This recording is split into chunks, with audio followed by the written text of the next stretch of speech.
السلام علیکم سامعین۔ ایک بہت پرانی کہاوت ہے، جس کا کام اسی کو ساجھے۔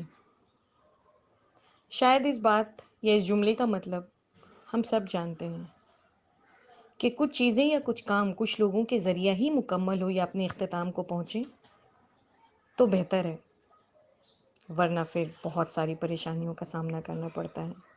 چلیں آئیں دیکھیں اس واقعے سے ہمیں کیا سیکھ ملتی ہے۔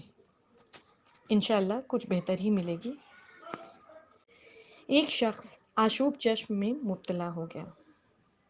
علاج کے لیے سلوتری کے پاس گیا۔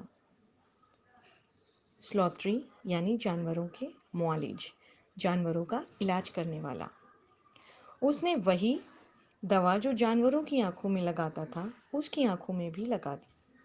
اس دوا سے آشوب چشم کیا ٹھیک ہونا تھا، بیچارہ اندھا ہو گیا اور سلوتری سے جھگڑنے لگا، یہاں تک کہ معاملہ عدالت میں پہنچا۔ قاضی نے فیصلہ دیا کہ سلوتری پر کوئی تاوان نہیں۔